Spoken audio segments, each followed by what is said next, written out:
Hello दोस्तों, doctor R के Saini bio tutorial में आप सभी का स्वागत है। दोस्तों, आज फिर से मैं आपके लिए एक नया वीडियो लेकर आया हूँ।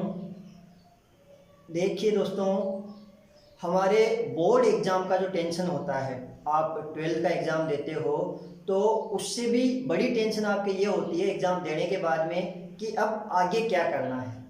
अगर आपके दिमाग में भी ये उठापटक चल रही है कि 12th तो हम अच्छे मार्क्स से पास हो जाएंगे, लेकिन उसके बाद क्या करना है, तो ये वीडियो आपके लिए एकदम परफेक्ट है। देखिए, कैरियर का जो निर्धारण है वो लाइफ में सबसे इम्पोर्टेंट होता है। अगर आप एक सही डिसीजन ले लेते हैं तो आप अपना फ्यूचर सिक्योर कर सकते हैं, और अगर इस स्टेज पर कोई गलत डिसीजन हो जाता है तो उसका खामियाजा हमें अपनी पूरी लाइफ में भुगतना पड़ता है। अब सही डिसीजन कैसे लें? सही डिसीजन लेने के लिए दोस्तों हमें सही ऑप्शंस का पता होना ज़रूरी है।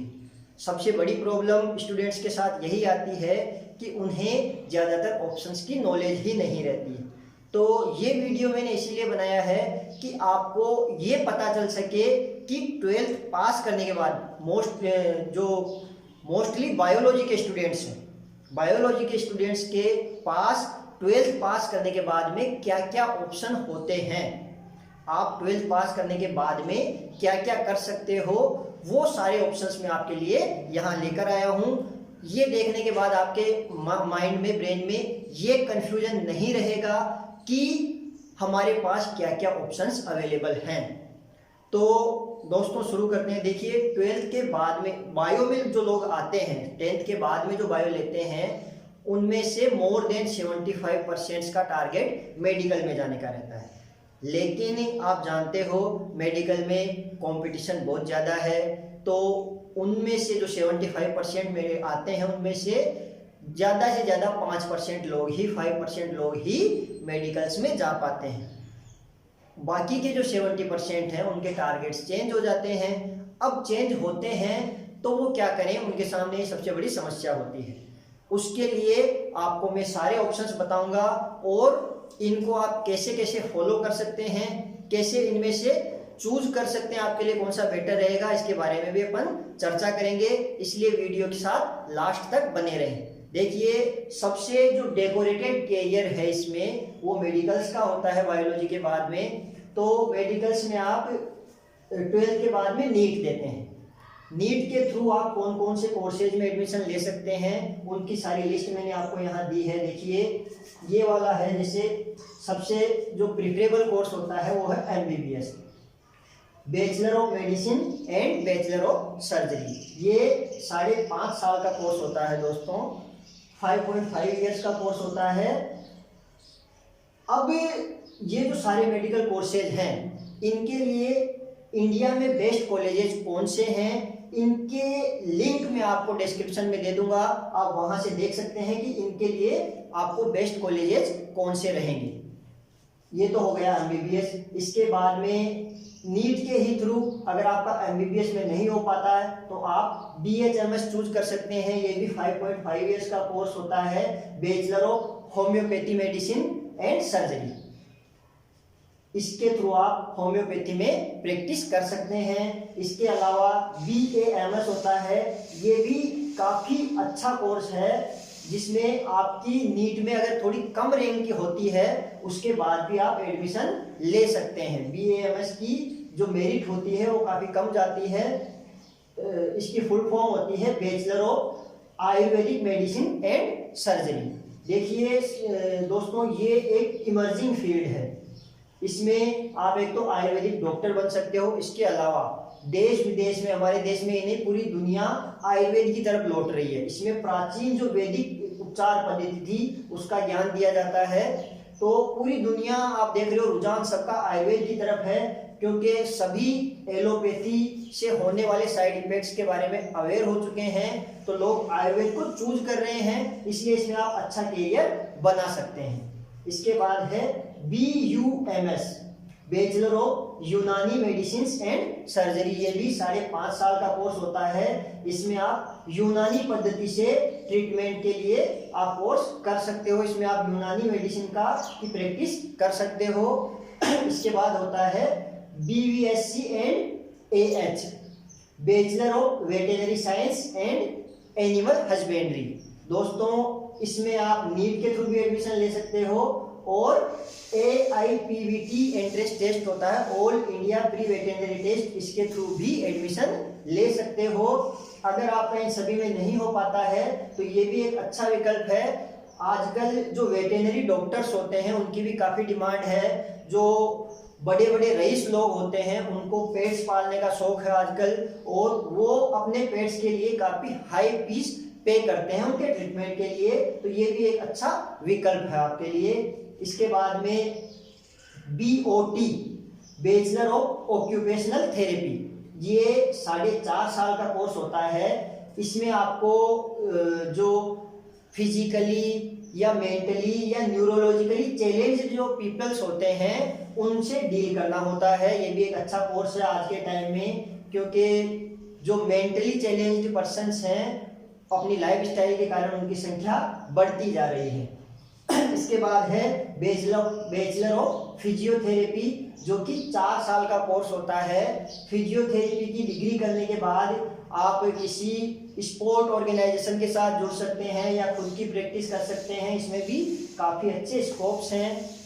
इसके बाद है BDS, जो 5 इयर्स का कोर्स होता है, बैचलर ऑफ डेंटल सर्जरी, इसमें आप दंत विशेषज्ञ बन सकते हैं। अब ये जो सारे मेडिकल कोर्स हैं जो मैंने बताया, इनके जो बेस्ट कॉलेजेज हैं उनका लिंक मैंने डिस्क्रिप्शन में दिया है, आप वहां से चेक कर सकते हैं। ये करने के बाद में आप या तो डायरेक्ट प्रैक्टिस कर सकते हैं, अर्निंग कर सकते हैं, या चाहें तो इसमें और हायर डिग्री कर सकते हैं जिससे आपको स्पेशलाइजेशन की डिग्री मिलेगी और आप और अच्छी जगह इससे पहुंच सकते हैं। तो ये तो हो गया मेन लाइन जिसके लिए लोग बायोलॉजी चूज करते हैं। लेकिन मैंने बताया जितने लोग बायोलॉजी में आते हैं उनमें से 5% लोग ही यहाँ पहुँच पाते हैं। तो ऐसा नहीं है कि आप यहाँ नहीं पहुँच पाए तो आपका बायोलॉजी लेने का जो एम था वो समाप्त हो गया है। इसके बाद भी आप इससे अच्छी जगह पहुंच सकते हैं। अगर यहाँ आपका नहीं हो रहा है तो भी अगर आप में डेडिकेशन है, बायोलॉजी से आप प्यार करते हैं, तो इससे अच्छी जगह आप पहुंच सकते हैं। उसका क्या प्रोसेस है वो भी अपन आगे डिस्कस करेंगे। इससे पहले नीट के अलावा बिना नीट के आप कौन कौन से मेडिकल कोर्सेज कर सकते हैं। अगर आप नीट फाइट नहीं कर पाते हैं लेकिन फिर भी मेडिकल लाइन में बने रहना चाहते हैं, तो आपके लिए कौन कौन से ऑप्शंस अवेलेबल हैं उनकी भी मैं पूरी लिस्ट लेकर आया हूं। देखिए बिना नीट के मेडिकल कोर्सेज कौन कौन से हैं। पहला है bachelor of naturopathy and yogic science. ये दोस्तों 5.5 इयर्स का कोर्स है और इसमें आपको एडमिशन मेरिट बेसिस पे मिलता है। 12th की जो आपकी मेरिट होती है उसके बेसिस पे आपको इसमें एडमिशन मिलने वाला है दोस्तों। तो ये एक अच्छा काफ़ी नेचुरोपैथी का जो कोर्स है काफ़ी अच्छा कोर्स है और इसमें काफ़ी अच्छे स्कोप्स हैं। अगर आप नीट क्वालिफाई नहीं कर पा रहे और आपके 12th में अच्छी परसेंटेज है तो आप इसको चूज कर सकते हो। इसके बाद है BSc नर्सिंग और जनरल नर्सिंग, GNM नर्सिंग। देखिए दोस्तों नर्सिंग का जो सेक्टर है हमारे देश में, जो सर्विस सेक्टर है, मेडिकल लाइन जो सेक्टर है, उसमें सबसे ज़्यादा एम्प्लॉयमेंट देने वाला सेक्टर है हमारे देश में। या हमारे राजस्थान स्टेट की बात करें तो राजस्थान में जो लोग साइंस वाले, जो साइंस स्ट्रीम वाले होते हैं, जिनको कोई रोजगार नहीं मिलता है वो नर्सिंग कर लेते हैं और उनके लिए अच्छा डिसीजन होता है क्योंकि वो इससे एम्प्लॉयमेंट प्राप्त कर पाते हैं, उनसे अपना गुजारा कर पाते हैं, एक अच्छा रोजगार प्राप्त कर लेते हैं। नर्सिंग 2 टाइप की होती है, तो BSc नर्सिंग और एक GNM नर्सिंग। देखिए इसमें अगर आप नर्सिंग करना चाहते हो और अगर एंट्रेंस एग्जाम फाइट कर सकते हो तो मैं आपको सजेस्ट करूंगा आप BSc नर्सिंग करें। BSc nursing is the best. ये 4 इयर्स की डिग्री होती है, इसमें आपके पास ज़्यादा ऑप्शंस अवेलेबल होते हैं। अगर आप GNM नर्सिंग करते हो तो भी ठीक है, अगर आपका एंट्रेंस में नहीं हो पा रहा है तो फिर आप GNM नर्सिंग चूज कीजिए। देखिए दोनों की फीस लगभग सेम रहेगी। ये थोड़ा 4 साल का कोर्स है, ये 3 साल का कोर्स है, दोनों की फीस लगभग सेम रहेगी लेकिन ऑप्शंस आपके पास इसमें काफ़ी रहेंगे। दूसरा ये ग्रेजुएशन डिग्री रहेगी आपके पास। ये एक ग्रेजुएशन डिग्री नहीं है, ये आपकी ग्रेजुएशन डिग्री रहेगी, ये डिग्री कोर्स है, ठीक है। इसके अलावा इससे आप केवल हॉस्पिटल्स में असिस्ट कर सकते हो, नर्सिंग जॉब कर सकते हो, जबकि इसके थ्रू आप एजुकेशनल सेक्टर में भी जॉब कर सकते हो और भी कई सारे ऑप्शंस इसके थ्रू खुल जाते हैं। तो ये बीएससी नर्सिंग ज्यादा बेटर है। इसमें आपको एंट्रेंस एग्जाम देना पड़ता है, मोस्टली एंट्रेंस एग्जाम से एडमिशन होता है, जबकि इसमें आपका परसेंटेज बेसिस पे एडमिशन होता है। जीएनएम नर्सिंग में कहीं ना कहीं हो ही जाता है, आपको यहाँ आपके आसपास के कॉलेज में नहीं मिले तो बाहर के कॉलेज में ऐसे नहीं तो डोनेशन के थ्रू कैसे न कैसे एडमिशन हो ही जाता है। तो जीएनएम नर्सिंग तो जो चाहे वो लगभग कर सकता है। थोड़ी सी ज्यादा इसकी फीस भी नहीं है, थोड़ी बहुत फीस है तो आप इसको कर सकते हैं इजीली। इसके बाद है बी फार्मा, ये लगभग 4.5 साल का कोर्स होता है। बी फार्मा एक ऐसा कोर्स है जिसको करने के बाद आप अपनी खुद की फार्मेसी एस्टैब्लिश कर सकते हो या अदर फार्मेसीज में अच्छी जॉब कर सकते हो। एक इसका अल्टरनेटिव होता है डी फार्मा। डी फार्मा 2 साल का कोर्स होता है। डी फार्मा करने के बाद में आप फार्मेसीज को असिस्ट कर सकते हो, वहां जॉब कर सकते हो। इसके बाद है DHMS, ये होता है diploma in homeopathic medicine and surgery. देखिए जो लोग नीट फाइट नहीं कर पाते और जो BHMS करना चाहते थे या फिर जिनके पास 5.5 साल का समय नहीं है वो DHMS कर सकते हैं। ये केवल 4 साल का कोर्स है जिसके थ्रू भी आप होम्योपैथिक मेडिसिन के सेक्टर में प्रैक्टिस कर सकते हो। इसके बाद है डिप्लोमा इन एनिमल हस्बेंड्री।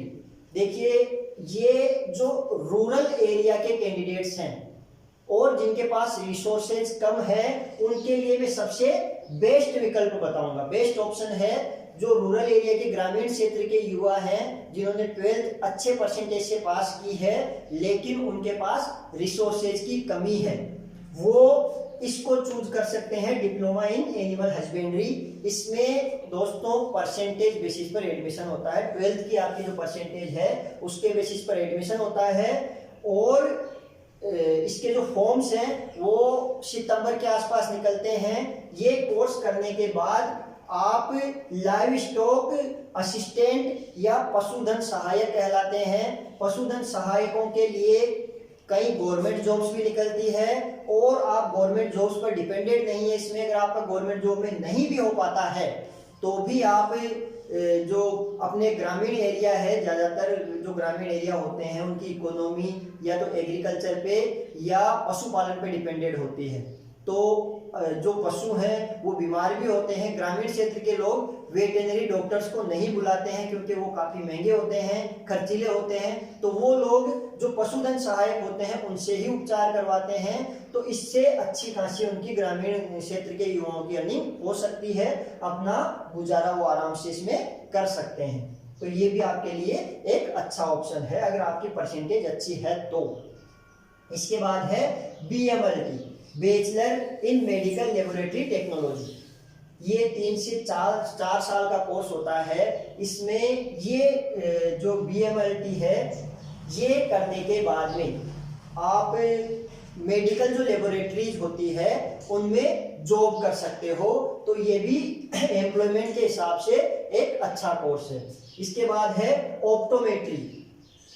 देखिए जो आंखों के डॉक्टर होते हैं, ऑप्थेल्मोलॉजिस्ट होते हैं, अब अगर आप आंखों के डॉक्टर नहीं बन पाते हैं तो आप ऑप्टोमेट्री का 4 साल का डिप्लोमा कर सकते हैं। इसके थ्रू आप आंखों के डॉक्टर के समकक्ष ही बनते हैं जिसमें आप आंखों की बीमारियों को डायग्नोज कर सकते हैं, छोटी मोटी बीमारियों को ट्रीट कर सकते हैं और अगर जरूरत है तो जो आंखों के डॉक्टर्स हैं उनको पेशेंट्स को रेफर कर सकते हैं। इसके अलावा रेडियोग्राफी जो 3 इयर्स का कोर्स है, डायग्नोसिस के फील्ड में अच्छी जॉब्स मिलती है। इसमें OTT ऑपरेशन थिएटर टेक्नोलॉजी, ये भी 3 साल का कोर्स है जिससे हॉस्पिटल्स में जो ऑपरेशन थिएटर्स होते हैं वहाँ असिस्टेंट की जॉब मिलती है। ऑडियोलॉजी एंड स्पीच थेरेपी की लैब्स होती है, वहाँ इस डिप्लोमा को करने के बाद आपको जॉब मिल सकती है। इन सभी कोर्सेज को करने के बाद में आप डायरेक्ट जॉब्स कर सकते हैं। तो ये शॉर्टकट है, अगर आपको कमाने की जल्दी है, आप जल्दी जॉब करना चाहते हैं, तो इनमें से कोई भी कोर्स आप चूज कर सकते हैं, जिसके तुरंत बाद आप रोजगार करने के, नौकरी करने के काबिल हो जाते हैं। तो ये हो गए अदर मेडिकल कोर्सेज के ऑप्शंस। अब अपन बात करते हैं, आप मेडिकल लाइन में जाना चाहते थे लेकिन नहीं जा पाए, या आपका मेडिकल लाइन का कोई टारगेट ही नहीं था, तो आपके पास दूसरा ऑप्शन है यूजी कोर्स। आप ग्रेजुएशन कर सकते हैं बायोलॉजी में। अब ग्रेजुएशन भी आप दो तरीके से कर सकते हैं, या तो जनरल जो बीएससी होती है, जनरल बीएससी जैसे आपने सीबीजेड से कर ली, केमिस्ट्री, बॉटनी, जूलॉजी, या फिर आपने एग्रीकल्चर में बीएससी कर ली। देखिए एग्रीकल्चर में बीएससी के लिए राजस्थान में एक एंट्रेंस एग्जाम कंडक्ट किया जाता है महाराणा प्रताप एग्रीकल्चर यूनिवर्सिटी के द्वारा, जिसे जेट कहते हैं। जेट के एग्जाम के थ्रू अगर आपकी अच्छी रैंक आती है और आपको अच्छा कॉलेज मिलता है, तो ये भी एक बहुत ही बेहतरीन ऑप्शन है। इसमें आप बहुत अच्छा करियर बना सकते हैं। बीएससी करने के बाद आप एग्रीकल्चर में ही एमएससी और पीएचडी भी कर सकते हैं, जिससे आप काफी अच्छी जगह पहुंच सकते हैं और अच्छा रोजगार प्राप्त कर सकते हैं। इसके बाद आप बीएससी ऑनर्स कर सकते हैं, जिसमें आप जूलॉजी से, बॉटनी से, केमिस्ट्री से या फिजिक्स से बीएससी कर सकते हैं। दोस्तों ये तो हो गई जनरल बीएससी की बात। जनरल बीएससी के अलावा कुछ एप्लाइड साइंसेज के सब्जेक्ट्स भी होते हैं जिनको आप चूज कर सकते हैं। अगर आप एप्लाइड साइंसेज में बीएससी करना चाहते हैं तो कौन कौन से सब्जेक्ट्स हैं उनकी पूरी लिस्ट में आपके लिए लेकर आया हूं। जैसे कि बायोकेमिस्ट्री है। बायोकेमिस्ट्री एक ऐसा सब्जेक्ट है जिसमें आप जो ऑर्गेनिजम्स होते हैं उनके बायोलॉजिकल जो केमिस्ट्री होती है उसकी स्टडी करते हैं। इसमें फार्मास्यूटिकल जो कंपनीज होती है या बायोमेडिसिन का जो सेक्टर है उसमें काफ़ी स्कोप्स होते हैं। दूसरा है बायोटेक्नोलॉजी। बायोटेक्नोलॉजी से सभी परिचित है, आजकल काफ़ी डिस्कस किया जाता है बायोटेक्नोलॉजी के बारे में, उसमें आप बीएससी कर सकते हैं। माइक्रोबायोलॉजी, जो माइक्रोब्स होते हैं उनके फील्ड में आप बीएससी कर सकते हैं। एनवायरमेंटल साइंसेज में आप बीएससी कर सकते हैं। जो पोल्यूशन कंट्रोल लैब्स होती है उनमें इसके लिए जॉब्स होती है। इसके अलावा कई इंडस्ट्रीज में एनवायरमेंटल साइंटिस्ट की रिक्वायरमेंट रहती है। इसके अलावा ऑक्यूपेशनल थेरेपी, मैंने बताया था आपको एक ऑक्यूपेशनल थेरेपी के बारे में, जो फिजिकली मेंटली चैलेंज्ड पर्सन्स होते हैं उनको डील करने के लिए कोर्स होते हैं, उसमें आप बीएससी कर सकते हैं। फिजियोथेरेपी में कर सकते हैं, फिजियोथेरेपी भी मैंने बताई है आपको। रेडियोलॉजी जो डायग्नोसिस वाला सेक्टर है इसमें आप बीएससी कर सकते हैं। बायो इन्फॉर्मेटिक्स, बायोलॉजी और कंप्यूटर टेक्नोलॉजी का मिक्स है बायो इन्फॉर्मेटिक्स, इसमें भी आप बीएससी कर सकते हैं। एंथ्रोपोलॉजी जो ह्यूमंस की स्टडी है उसे हम एंथ्रोपोलॉजी कहते हैं, इसकी भी आप इसमें भी बीएससी कर सकते हैं। इसके अलावा फोरेंसिक साइंस, फोरेंसिक साइंस में भी काफ़ी डिमांड रहती है, जो क्रिमिनल साइंस होती है उससे रिलेटेड होती है ये, तो इसमें भी आप बीएससी अंडर ग्रेजुएट कोर्स कर सकते हो। पैथोलॉजी, पैथोलॉजी में आप बीएससी कर सकते हो, जो डिजीजेज होती है उससे रिलेटेड होती है ये। स्पीच थेरेपी में आप बीएससी कर सकते हो। फिशरीज साइंस में आप बीएससी कर सकते हो।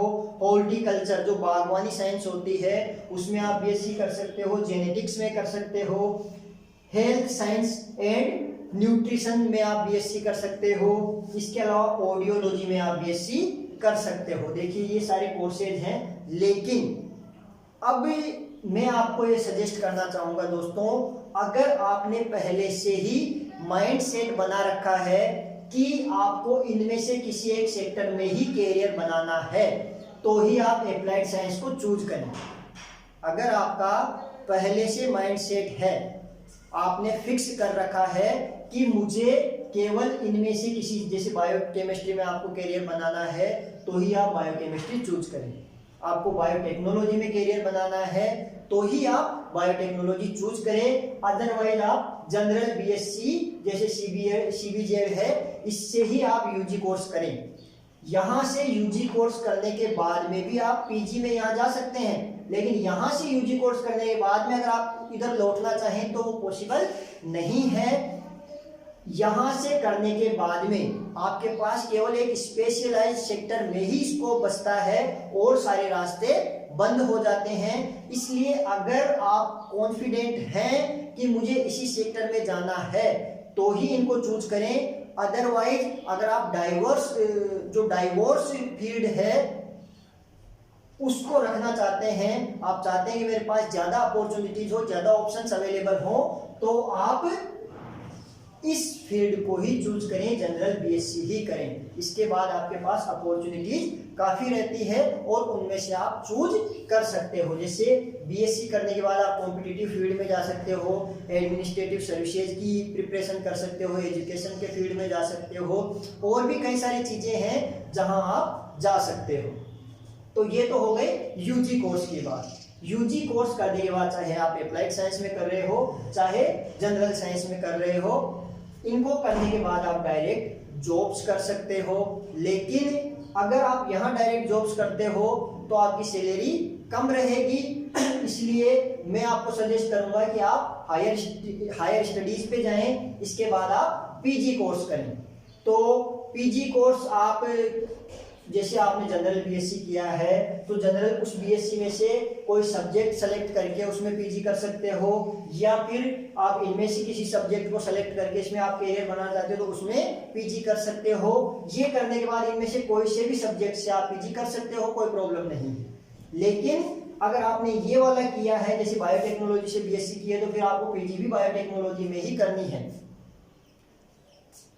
अब पीजी करने के बाद आप उस पर्टिकुलर सेक्टर में जॉब कर सकते हो, या फिर आप फिर से फर्दर हायर स्टडीज पे जा सकते हैं। हायर स्टडीज के लिए देखो, पीजी के बाद में दोस्तों, अगर आप पीजी के बाद में हायर स्टडीज पे जाते हो तो उसके लिए ये सारे रास्ते, डायरेक्ट भी जा सकते हो, लेकिन ये जो सारे रास्ते मैंने लिखे हैं ये ज्यादा बेटर वे है। जैसे कि आप CSIR नेट JRF कर सकते हैं। इसमें दोस्तों नेशनल लेवल का एग्जाम कंडक्ट होता है, जिसमें एक तो आपको लेक्चरशिप की एलिजिबिलिटी मिलती है, इसके अलावा आप अगर अच्छी रैंक लाते हो तो आपको JRF दी जाती है, जूनियर रिसर्च फेलोशिप दी जाती है, जिसमें आपको हायर स्टडीज के लिए मींस PhD के लिए आपको फेलोशिप दी जाती है। इसमें 2 साल तक JRF होती है जो कि मंथली 25,000 होती है। उसके बाद वो SRF में एक्सटेंड हो जाती है जो कि 28,000 प्लस HRA होती है। तो ये काम चलाने के लिए, जीवन यापन करने के लिए पर्याप्त होता है। तो आप 5 साल तक उसमें आराम से काम चला सकते हो और अपनी हायर स्टडीज कंटिन्यू रख सकते हो, जिससे आप बेहतर कैरियर बना सकें। पीजी कोर्स के बाद में भी आप लेक्चरशिप की एलिजिबिलिटी प्राप्त करके असिस्टेंट प्रोफेसर की पोस्ट पे अपॉइंट हो सकते हो, या PhD करने के बाद में और अच्छी पोस्ट पे जा सकते हो। इसके अलावा देखिए, जो मैंने BSc की बात की थी, अब BSc या PG या PhD कोई सा भी कोर्स आप कर रहे हो, उसके लिए आपको ये देखना है कि कौन से इंस्टीट्यूशन से मुझे करना है। देखिए, इसके लिए आपको बेस्ट इंस्टीट्यूशंस चूज करने होंगे। ग्रेजुएट कोर्सेज के लिए कई सारे एंट्रेंस एग्जाम्स होते हैं, कई जगह डायरेक्ट परसेंटेज बेसिस पे एडमिशन भी होता है। तो आप एंट्रेंस एग्जाम के थ्रू अच्छे इंस्टीट्यूट में जाएं, कोई सा भी कोर्स करें, इंस्टीट्यूट का ध्यान रखें। अगर अच्छा इंस्टीट्यूट है तो आपके लिए करियर में अच्छी अपॉर्चुनिटीज रहेगी। अगर आप काम चलाओ इंस्टीट्यूट से करते हैं तो फिर आप कंपटीशन की रेस में थोड़े पीछे हो जाते हैं। तो ये तो थी आज के आपके पास कौन कौन से ऑप्शंस अवेलेबल हैं उनकी बात। अब दोस्तों, अगर इनमें से किसी स्पेसिफिक फील्ड के बारे में आपको और डिटेल में नॉलेज चाहिए तो आप मुझे कमेंट कर सकते हैं। एक लेक्चर में इतना ही एक्सप्लेन किया जा सकता था, इससे ज़्यादा के लिए आप पर्टिकुलर फील्ड चूज कीजिए और मुझे बताइए, मैं उसकी डिटेल्स आपको दे दूँगा। Thank you.